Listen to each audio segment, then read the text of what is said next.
What a big week this is in the life of John Cena, huh? Very exciting. There's a lot of buzz around the show.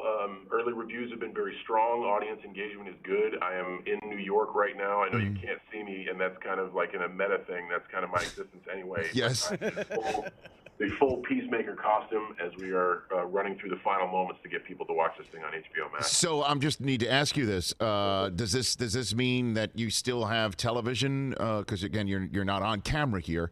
You still have television appearances for the rest of the day, or you're just so committed to the role that you're in character off camera right now? I honestly think a safe answer there is both.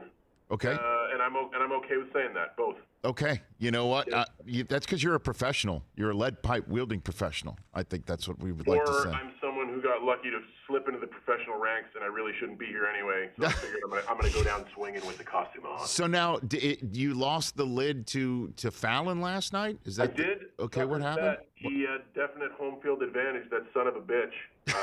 What happened? I don't even own the helmet, and I lost it. I wanted it. We play all these games. We play these stupid games. Sure. We did actually a really cool football breaking glass one. But we even played a game called Fish Slap, where you just slap somebody in the face with a fish.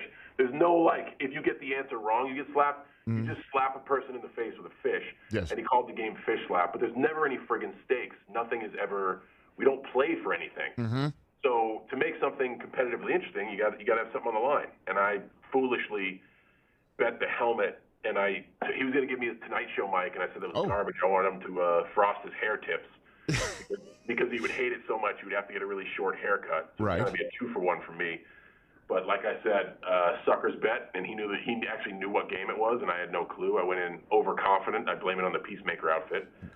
And I ended up losing the helmet. Well, I mean, we have, for those who don't know, I think they all do, but anyway, a shot of the helmet on camera, that looks expensive, John. I'm not going to lie. Does that mean there's a garnished wage of some sort in your next paycheck? So I was under the impression that I wouldn't be receiving any pay for playing Peacemaker in the first place. I was happy that I could get out on the field, so they say, and do my thing. No one has ever referred to me as a professional, and I think one of those things is pay, so... They may have to put that one on my tab. The check's in the mail. Can I say that? You can. Hey, man. If they don't get it in a few days, just wait longer. You're John Cena. You can say whatever you want, man. So, you can say whatever you want. And so, okay.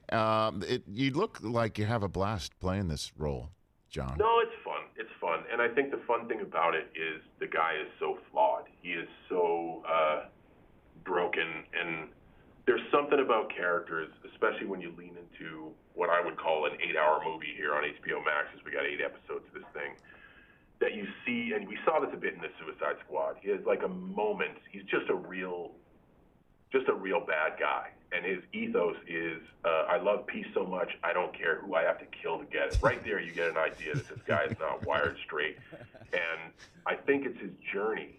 And people because when we announced the show, a lot of the audience members were like, why are you giving this douchebag his own show?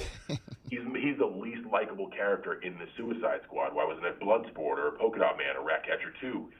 And I think it's that engagement of can this guy be better? Will this guy grow? What journey am I going to go on? And what hilarity am I going to see on the way? And man, hats off to James Gunn and the crew.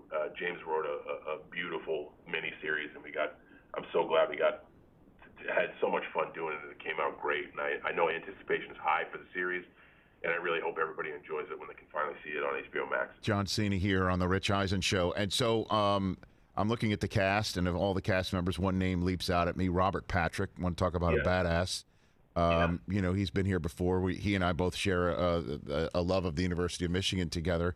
You got a good Robert Patrick story? I mean, Mr. T2. I have a good Robert Patrick story. So the very first film I was a part of, when I was just a bright-eyed WWE champion, not knowing which way was up, was a film we did in 2004 or 5 in Australia called The Marine, and the lead villain in The Marine was none other than the Robert Patrick. Yes.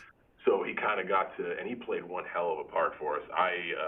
I would have had to be a whole lot better to have sucked in that movie, and he really did the yeoman's work, and it was great, all these years later, almost 20 years later, to come back and perform with Robert again. And fittingly enough, he's my dad. He's Augie Smith. and to have such an instrumental role in the series, it was awesome to be able to come back and perform with Robert again. He's one of a kind. He is one of a kind. He's a total badass, and obviously T2, go way back there, and he must have tons of stories, and that must be just neat stuff when the cameras are off and you just shoot it with him. And it's neat stuff when they're on too. I can't wait. He says he had the most fun playing Augie Smith, and he's openly told James Gunn that, and I really hope that he's really, really good at this part, and he takes some really bold, brave swings, and I'm very happy that he brought that sort of energy to set, because I would see only him doing this. Hey, you watched all the way to the end. Thanks for that. Watch more right here.